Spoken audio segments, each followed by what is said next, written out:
এখনো আমি তোমারই আছি, অবুঝ হৃদয় শুনিনি কখনো বারণ। তুমি ফুলেরই কলি, আমি বাগানের মালিক, ভ্রমর হয়ে কেউ বুঝি এসেছিল তখন।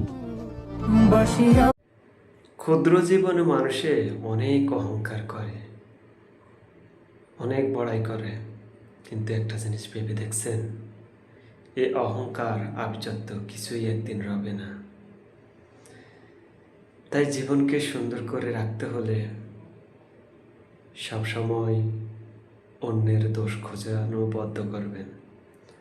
অন্যের দোষ খুঁজলে আপনি নিজেই দোষী হয়ে যাবেন সময় মতো। আসলে আমরা মানুষগুলো এমনই, সবসময় অন্যের পিছনে লেগে থাকি, অন্যকেই নিয়ে সমালোচনা করি। মানুষ আমরা কি শুধরাইতে পারি না? যারা অন্যের বিপদে পাশে গিয়ে দাঁড়াইতে পারে, আপনার পাশে দাঁড়ানোর জন্য মানুষ অপেক্ষা করবে। হয়তো আমার কথাটা আপনার কাছে অন্যরকম লাগবে, কিন্তু আসলে বাস্তব পরিস্থিতিতে মানুষ এমনই হয়। চোখের সামনে দেখবেন আপনি অন্যের বিপদ, কিন্তু এড়িয়ে চলবেন না, এটা কখনো করা যাবে না। মানুষের সামান্য জীবনের মধ্যে বাধা বিপদ সব কিছুই আছে। মানুষ এই দুনিয়াতে আসছে শুধু দুইটা জিনিসের জন্য, ভালো এবং মন্দ। কিন্তু এই দুইটা জিনিসকে আমরা কেন্দ্র করে বেশিরভাগ মানুষ খারাপের উদ্দেশ্যেই বেছে নিই। কেন?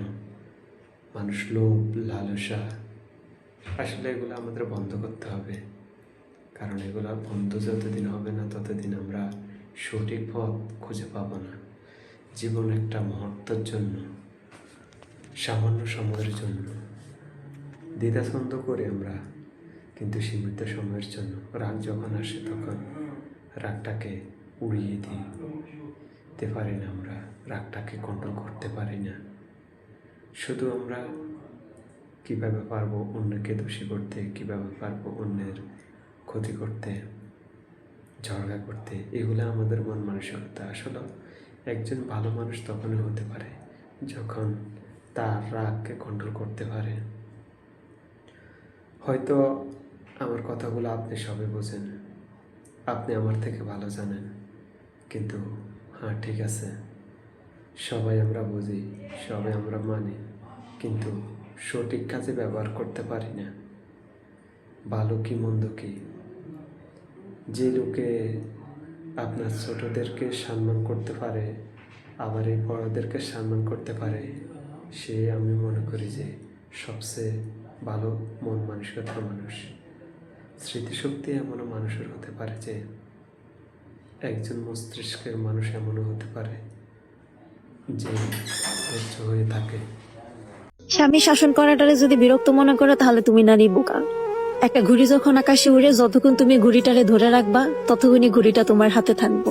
যখন তুমি ঘুড়িটা ছেড়ে দিবা, আকাশে যে কোনো জায়গায় উড়ে সে চলে যাবে। তাই একজন স্বামী যতক্ষণ তোমাকে শাসন করবে, আগলায় রাখবে, বকাঝকা করবে, ততক্ষণই নারী তুমি হেফাজতে থাকবে।